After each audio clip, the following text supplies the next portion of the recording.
नमस्कार मित्रों। आज हम आ गए हैं एक सुप्रसिद्ध रचनाकार डॉक्टर एन नायर की बहुत ही सुंदर स्टोरी, जिसका शीर्षक है इंतजार। खदीजा का मन महसूस उठा, रात बीत रही है, मनोज आया नहीं। कल तक मुझे मनोज का इंतजार करना नहीं पड़ता था। ठीक 6 बजे आता, दरवाज़ा खटखटाता, खुलते ही जल्दी किवाड़े बंद करके मुझे अपनी छाती में समा लेता। आज इतनी देरी क्यों हो रही है? आज जल्दी आना चाहिए था। खासकर अनचाहे मैंने उसकी ख्वाहिश पूरी की थी। हाँ, अनचाहे भी। खट खट खट खट। हाँ, दरवाज़ा कोई खटखटा रहा है। मनोज है, खटखटाने दो। इतनी देर क्यों की? उसे पहले से आना चाहिए था। यही नहीं, बाहर जाना ही नहीं चाहिए था। उसके प्यार का अंदाज़ा करके मैंने सब बातों पर हाँ में हाँ मिलाई। मन में कुछ खटकता था, अंतरात्मा ना कहती थी। मैंने परवाह नहीं की। क्या अंतरात्मा है? मनुष्य की चालक वही आप है। पढ़ी लिखी लड़की अंधविश्वास के भंवर में पड़े, छी, धिक्कार है। खुदा, मजहब, वालिद, भाई बहनों ने भी चाहा पर रोक ना पाए।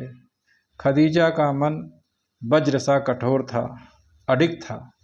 मनोज को आकृष्ट करना ही उसका इरादा था। मैंने मनोज से ही खुदा को देखा। मैंने मनोज में ही खुदा को देखा। उसी के लिए मजहब की सांकलें तोड़ी, उसी के लिए पापा का नाजुक दिल तोड़ा। 1 साल से मैं उसी मस्ती में बह रही हूँ। माँ नहीं रही, नहीं तो वह भी अपना दुखड़ा रोती, मुझे परेशान करती। तब भी खदीजा अपने निर्णय से हटेगी? अटल नहीं रहेगी? रहेगी, जरूर रहेगी। उसने जाकर दरवाज़ा खोला। अरे, दरवाज़ा कोई नहीं खटखटा रहा था। मैं बेकार में उठाई। प्रतीक्षा के क्षण झड़ गए। यह कहाँ गया? आज तक बाहर तक कहीं नहीं गया। मनोज जिंदा है तो 7 बजे कमरे में हाजिर। दिन भर कॉलेज के शोध छात्रों की फुसफुसी कानाफूसी कमेंट्स से अपने को बचाकर किसी कोने में अकेले जाकर बैठती। कभी कैंटीन की शरण लेती, कभी पढ़ने का सीरियस मूड दिखाती। क्या पढ़ती थी? नहीं, कुछ नहीं। खुली आंखों में मनोज था, बंद आंखों में मनोज था, दिल भर में वही था। फिर क्या पढ़े, क्या लिखे? वह सब बहाना था। हाय नाटक, तेरे अभाव में हम जैसों को गति ही क्या होगी। हर मनुष्य में एक और मनुष्य बैठा रहता है। इस रहस्य को कोई जानता नहीं है। किवाड़ बंद करके वह फिर बिस्तर पर आ बैठी। कमरा अस्त व्यस्त था। वह विचारों में डूब गई। परसों तक मेरा मन चुस्ती से कामों में लग जाता था। सब चीज़ें ठीक स्थान पर रखती थी, कमरे को सजाती थी। देखने वाला यद्यपि अकेला मनोज था, फिर भी श्रृंगार का अवसर मैं छोड़ती नहीं थी। मेरा इर और पर उसी के लिए था। दिन भर दोनों अलग, एक दफ्तर के एक रस बोरिंग काम से तंग आकर तिवा स्वप्न देखता, दूसरी शोध के नाम पर अध्यापकों तथा सहपाठियों की आंखों में धूल झोंकती। जब रहस्य धीरे धीरे खुल गया, मैंने ही खुलने दिया, तो मेरा मन खुश था। वहिष्ठ की परियों की तरह मैं उछल रही थी। मनोज में क्या उत्साह था! नहीं नहीं, अब भी मुझे याद है। उसकी आंखों के नीचे अंधेरी छाई हुई थी। चित्त में संदेह था। कठिनाई से मुस्कुराता था, फिर भी खामोश था। मेरे सामने खुशी दिखाने का प्रयत्न करता, फिर भी वह खामोश था। मैंने उस ओर अनदेखा किया। अब तक उस कालेपन पर विचार करने का अवसर नहीं मिला। आज अंधेरी रात में जब बिजली कड़की और इलेक्ट्रिसिटी बंद हुई तो विचार आ गया। एक साल मानो खुलकर सामने आ रहा है। हाय बत्ती विहीन पंखाहीन रात, पड़ोसी कमरों से दबी आवाज़। वह प्रथम दर्शन हिप्पी रूप में एक हंसमुख शोध छात्र सफ़ेद बेल बॉटम पैंट्स तथा फूलदार स्लाइक पहने आया तो पहले पहल मैंने ही कमेंट किया था, नया हिप्पी आया है। हेलो हिप्पी, स्वागत है। उसका मुख अरुण था, फिर भी हंसने का अभिनय किया।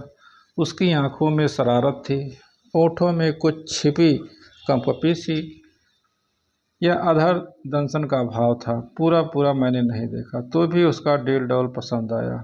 उसने मेरा हाथ पकड़कर खींचा, आओ नई जोड़ी बने। इतनी जल्दी? मुझ पर सहसा वज्र गिरा। सभी लड़कियों और लड़कों के सम्मुख इतना साहस! उस समय में उसे अति साहस कहती थी। शून्य हो रहा था मन, परंतु मेरा स्त्रीत्व जागा। उसकी पौरुष के आगे प्रथम बार मैंने सिर झुकाया। लचीला लज्जा भाव था। उस दिन लेडीज हॉस्टल में यही चर्चा सर्व थी। मैं ही कहानी की नायिका थी। सारी लड़कियां मुझे देखने आई। मुस्कानों में चोट थी, किंतु मूक व्यंग था। मानो एक अजीब मादा जानवर अजायब घर में आई है। उसके चारों तरफ दर्शकों की भीड़ भाड़ है। फाइन लड़का है, किसी ने कहा। यह इतनी चालाक थी, मैंने अनुमान नहीं किया। और किसी ने कहा, इतनी जल्दी लट्टू हो गई। क्यों नहीं, चीज़ तो बेहद अच्छी है। क्या था नाम? कामदेव का पर्याय या क्यूपिड का नया जन्म? हमदर्दी दर्शाते हुए एक ने कहा, don't be silly, I will settle. Don't be Moody, get on darling. मैं हीरोइन थी, सब मेरी ओर ताकते थे। वार्डन मैट्रन तक में यही चर्चा, किंतु मेरा अंतर्मन रो रहा था। मैंने क्या किया? एक मुस्लिम लड़की, उसको ज़्यादा शर्म रखनी चाहिए। पर्दों में न रही तो भी मिजाज से बात करनी चाहिए। मैंने यह क्या किया? मुझ में अचानक शैतान क्यों छिप बैठा? माँ बाप की फिक्र क्यों नहीं की? मैं रो पड़ी, सिसकती हुई बिस्तर पर जा गिरी। कुछ नहीं खाया। कई मित्रों ने हिला हिलाकर उठाने की चेष्टा की, उठी नहीं। मेरी प्रिय सखियों ने भी मेरी हंसी उड़ाई। सच्चाई का तकाजा नहीं किया।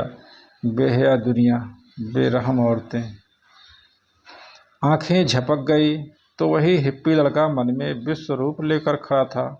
आंखों में शरारत थी, हंसी थी।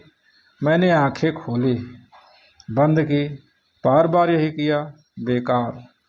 वही लड़का, वही हिप्पी, भीतर बाहर भूत सा सवार। क्रोध आया, घृणा आई। सुबह उसे सड़ी गालियां सुनाने का विचार था, लेकिन दिल के नरम कोने से आवाज़ आई, नहीं, first sight is the best site. वह हंसमुख सुंदर सलोना छैला है। कई बार उसे भूलने का विचार किया, भूलना असंभव था। बारंबार सोने का प्रयत्न किया, मुश्किल था। वैसे ही रात बीत गई। उस रात के बाद आज ही ऐसी रात बीत रही है। एक एक क्षण एक एक युग सा बीत रहा था। उस रात ने उस ओर मुझे और खींचा था। मैं प्रतिश्रुत हो गई थी, यद्यपि मनोज को इसका अनुमान नहीं था। उस दिन मेरा मन हिमालय सा अटल था, लेकिन आज मैं डामाडोल हो रही हूँ। मालूम नहीं क्या होगा। आइंदे का विचार पेट के दर्द को विकराल कर रहा है।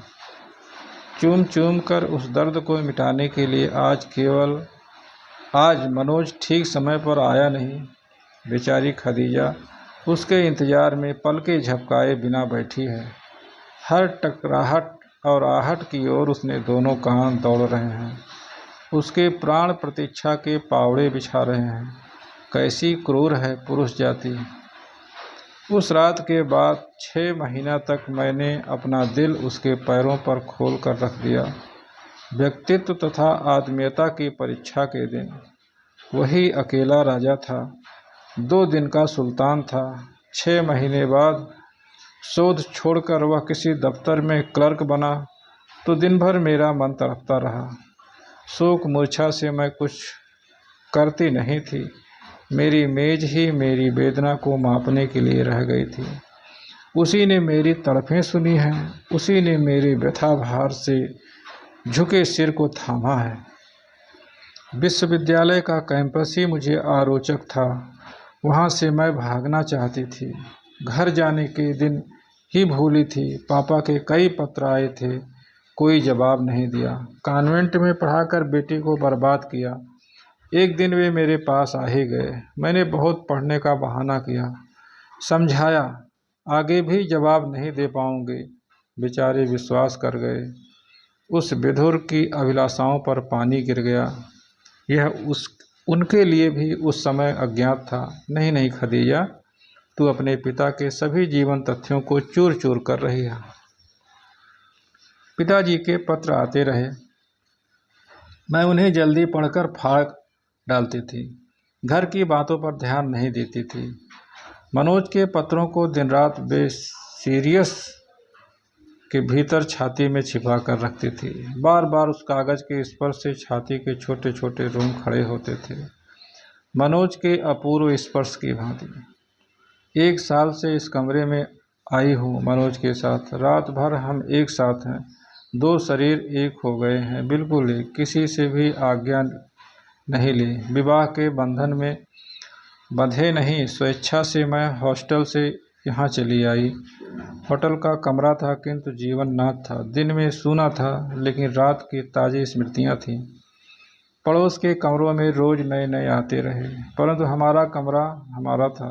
1 वर्ष की 365 रातों के बाद आज काली अंधियारी भरी रात आई है। अकेलापन मुझे निगल रहा है। मनोज कहाँ गया, कहाँ गया? क्या हुआ, आएगा नहीं? तो नहीं आएगा। पापा को यह संदेश हुआ तो दौड़ के आए। विश्वविद्यालय के शानदार पीपल के पेड़ की परछाई में खड़े खड़े मैंने उसको झूठ मूठ समझाया, विदा दी। पिता के दिल का संदेह संतान के वचनों से मिट जाता है। उसका दिल संतान के दर्शन से पिघल जाता है। संसार भी पहले आकाश पाताल एक करता था, अब बेफिक्र है। उसे क्या? किंतु मनोज मेरा कौन है? पति है सही, परंतु हमारे विवाह का प्रमाण कहाँ है? क्या प्रमाण नहीं है? 2 महीने से मेरे पेट में जो चंचलता अनुभव हो रही थी वह प्रमाण नहीं है? उससे बढ़कर क्या प्रमाण चाहिए?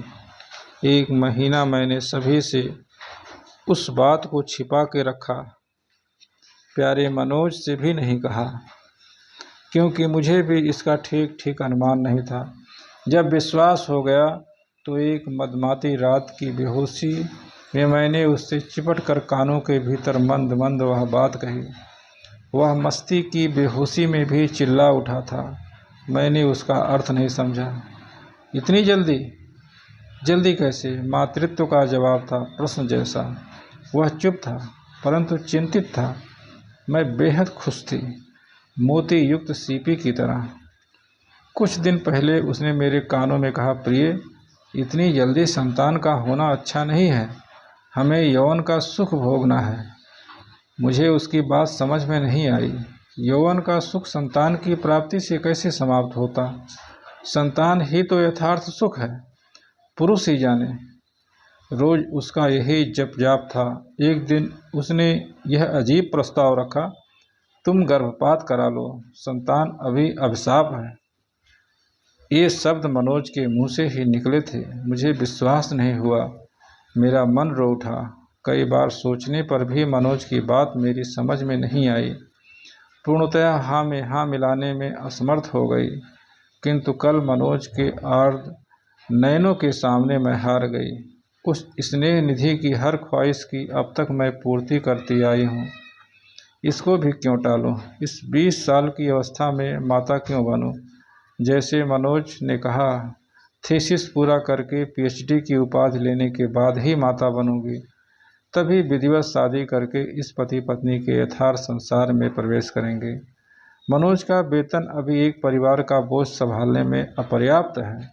मैं समझ गई। मैंने सोचा अब जल्दी से शोध कार्य पूरा करूंगी, डॉक्टर बनूंगी, नौकरी करूँगी, मनोज की कमी की पूर्ति करूँगी, उसके बाद ही उसकी प्रतिमूर्ति को रूप दूँगी। समय तो बहुत है, बहुत है, मैं समझ गई।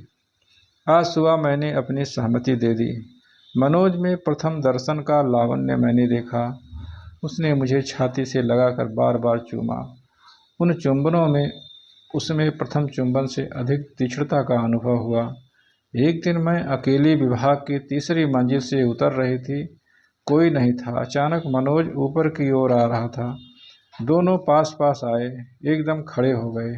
वह लंबा लड़का मेरे सम्मुख था, बिल्कुल सटा सा। जल्दी झुकने का प्रयत्न किया, वह झुकता नहीं था।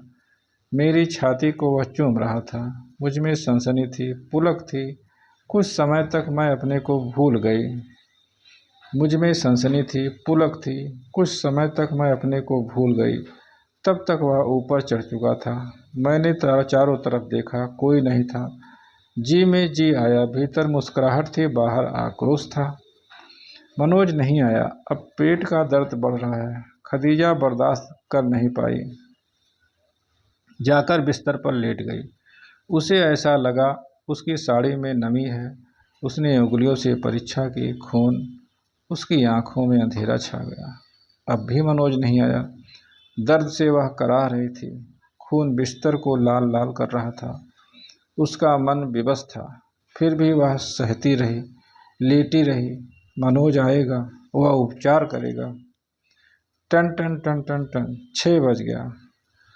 सूरज की किरणों को उसने अनुभव किया। अब भी मनोज नहीं आया, नहीं आया। अब खदीजा उठने का प्रयत्न करने लगी, उठ नहीं सकी। उसके मन में बुजुर्ग प्रोफेसर के शब्द गूंज उठे, बेटी, पत्ता कांटे पर गिरे या कांटा पत्ते पर, दोनों से हानि पत्ते की होगी, खबरदार रहना। उस दिन खदीजा का सारा क्रोध उस मास्टर पर था। आज सारा क्रोध अपने प्राण प्यारे मनोज पर है। अब भी वह मनोज के इंतजार में अस्तप्रज्ञ लेटी थी। बिस्तर खून के प्रवाह से लाल किले जैसा था। खदीजा के शक्तिहीन अधरों से दबी आवाज़ आई, उसे जल्दी आना चाहिए था। मैंने उसकी ख्वाहिश पूरी की थी, हाँ, अनचाहे भी। मनोज आएगा, जरूर जरूर आएगा। तो दर्शकों, ये कहानी थी, और ये कहानी एक मैसेज देती है कि पत्ता कांटे पर गिरे या कांटा पत्ते पर, दोनों से हानि पत्ते को ही होती है। तो हमारे साथ जुड़ने के लिए और हमारा यह स्टोरी सुनने के लिए बहुत बहुत धन्यवाद। Thank you so much.